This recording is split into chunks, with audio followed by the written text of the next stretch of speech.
I've been traveling a lot. I was in Dallas recently, Dallas, Texas, and I got a ride to the airport from a cab driver, and we were making small talk. Don't you hate making small talk with a cab driver?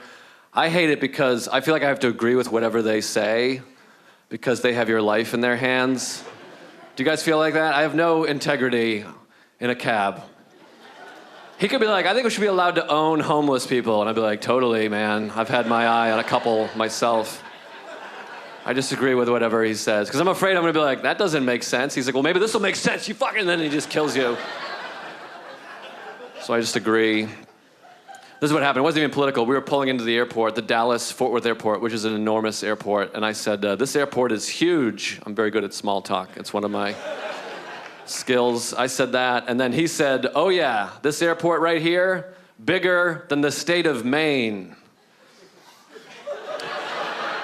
Let's do that out there. Now, that's good. Some of you guys are already laughing. That's great. I was worried because it's Canada, but Maine is your neighbor. You guys are laughing because he's incorrect. That's why you're laughing? He is incorrect. The state of Maine is bigger than the Dallas-Fort Worth airport. In fact, all of the states are bigger than all of the airports. That's how states and airports work.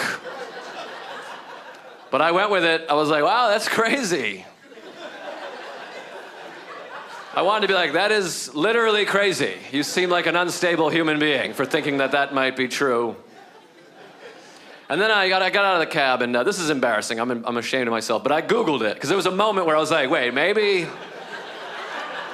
That's how much I hate myself. Even though I was pretty sure, I was like, what if I'm an idiot? And so I looked it up, and no, for sure, Maine is bigger than the Dallas-Fort Worth airport, just as I suspected. And here are the numbers. I'll give you the stats. That way, like, if you're not laughing, I'll give you the numbers, and that way you can better understand what an asshole this guy is. Here are the digits. Dallas-Fort Worth airport, huge airport, second biggest airport in America, 27 square miles. State of Maine, 35,385 square miles. I mean, this guy wasn't even close. He was off by almost the entire state of Maine. You can't have an airport that big. That's why I was frustrated by it, you know. You get to the airport, you're like, excuse me, I got dropped to the wrong terminal. How do I get to Terminal B? It's a 9-hour shuttle. You have to take a bus. 9 hours. You probably are going to miss your flight. Unless you got here egregiously early. We do have a flight that goes from Terminal A to Terminal B, however. It's a 25-minute flight. And it's delayed right now. It was taxiing on the runway, and the runway is 575 miles long, so...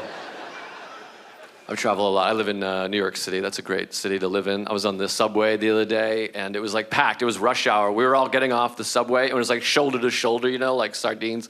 And there was a little kid next to me. He was like this high. He kept stepping on my foot like 3 or 4 times. And so I said, excuse me, little buddy, you're stepping on my shoe.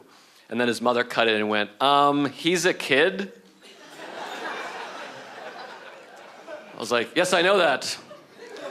That's why I said, excuse me, little buddy, and not, hey, get the fuck off my shoe, asshole. I feel like I handled that as though he was a little kid. Was that? Oh, he's a little kid. I didn't realize. Get on both feet. I'll walk you down the steps. I thought he was a drunken little person trying to fight me. That's why I got so aggressive.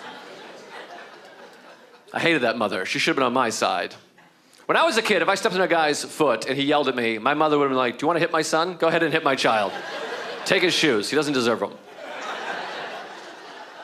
I was on the subway another time recently, and I was just sitting there. It wasn't packed. There was a lady sitting across from me, and we were minding our own business. But then she pulled a Reese's peanut butter cup out of her purse, and she started opening it. And then as she was opening it, she kind of fumbled it and dropped it on the floor of the subway. And then, don't jump ahead. She picked it up and she went like this, ah! And then she threw it back in her purse and went, psh, psh. And I was like, are you doing that for me? Like, you can just eat it. I don't give a shit if you eat that. You can... There's a homeless guy nibbling on a sock over there on the other side. Like, nobody cares. This is a judge-free area. But she just sat there. She made a real scene. She was like, psh. She wanted everyone to know that she wasn't going to eat it. But then we got to the next stop. And she got off the train. I kind of kept an eye on her because I was fascinated by this lady, and I watched her. She got back on the same train, one car up, and I was like, I think I know what's going on right now. And I kind of watched it through the window, and then she pulled it back out and just ate it on that train car. Yeah. I appreciate that lady. I like that lady. I respect her moves. Here's why I like her. This is why I like her. That lady is me. I'm the woman in this story. I just wanted to kind of feel you guys out to see how you would respond, but I am the lady. I ate that Reese's, and it was delicious, goddammit. I have no regrets, and I blew it up. I'm not an animal. I gave it a good, I brushed it. You can eat food off the ground. You guys know that, right? As long as you're fast. I believe in the 5-second rule, I feel like germs are like, hey, look, a Reese's. Ah, shit, he got it. God damn it, we're never gonna get any candy down here. I gotta go. You guys are great. Thank you guys so much. I appreciate it. Thank you.